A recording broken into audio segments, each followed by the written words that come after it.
As we come on the air tonight, WCCO has learned from multiple sources that the man accused of shooting 2 Minnesota lawmakers and their spouses in their homes, Vance Boelter, has been taken into custody in a field in Sibley County. The Ramsey County Sheriff's Office released this photo of the arrest moments ago. Tonight, we are covering all angles of this breaking news. The search for Boelter wound its way to a remote highway in Sibley County today. We will be live there in just a few minutes with our Jason Rantala. This all happened about 10 minutes from his home in Green Isle and across the metro from Champlin, where it all started. At 2 a.m. Saturday morning, Champlin police learned that State Senator John Hoffman and his wife Yvette were shot. They activated other departments, including Brooklyn Park Police. At 3:35 a.m., they found House Speaker Emerita Melissa Hortman and her husband Mark shot in their home. They both died. Officers exchanged gunfire with a man they now believe to be Vance Boelter, but he got away. That search had gone nationwide before law enforcement found Boelter a short time ago near his home. Law enforcement had kept everyone in the loop as the public safety threat went on for 2 days. And I have to say, some of the things that stuck out to me in that press conference was that he was armed when they brought him into custody, that he was in their sights for an hour and a half, and that he crawled to them, and he was taken into custody peacefully. Yeah, it sounds like they knew where he was at a certain point, and they just slowly closed in.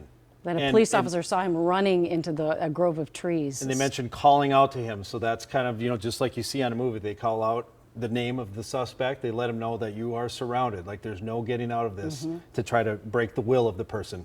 Also stood out to me, undoubtedly the largest manhunt in state history. Yeah, big statement from Police Chief Mark Bruley there. 20 SWAT teams. I mean, usually if there is a SWAT team at a crime location, that's a big deal. So 20 SWAT teams is exponentially bigger. And it's interesting. It sounded like they needed it to make that massive perimeter. You can see, those forests and these massive fields that they had to secure in order to kind of slowly bring him out. And as he said, it took about an hour and a half. We have investigative reporter AJ Legault on the phone with us now, who's been talking to his sources as well. A stunning press conference that we listened to just now, AJ. And I understand you have a little more information on that period of time in that hour and a half when they believed they had him in the woods and they were narrowing in on him.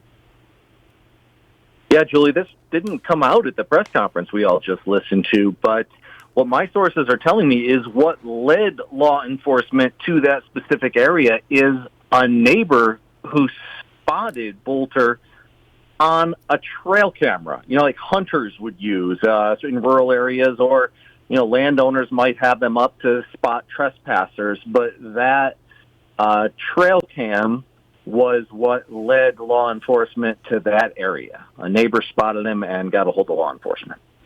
Yeah, it's stunning. And some of those trail cameras, you have to actually go out into the woods, take the chip out. Some of them broadcast it. It must be right into people's computers on Bluetooth. So. All right, there you heard it. There you heard it. That neighbor is getting 50 grand. I'm pretty sure. Everybody in the country, the whole state, I had a feeling he wasn't going to leave that state. There's no way he was going to get away that quick. If this was under the Biden administration and the one that got murdered was a Republican senator, this would all be ignored. There wouldn't be 20 SWAT teams looking for this guy. This is why law and order needs to happen in this country. When people commit heinous crimes like committing murder, gotta find out who did it. Now this dude needs to be interrogated to the max. We need to find out every single thing he knows. We need to prevent people like this to try to carry out another murder on somebody else, especially somebody in political power that's trying to make good changes for the overall American people in this country. Let me know what you guys think about this. I know this is just popping off right now, and it's pretty late, but it's breaking news, so I wanted to send it out as quickly as I could. I'm glad we caught the guy, but I'm pretty sure by tomorrow we'll find out more information to see if there's any more details and if there's anybody else that was involved with, carrying out these murders. All right, guys, let me know what you guys think in the comments below. Like and subscribe. I'd appreciate it. Till next time, peace out, everybody.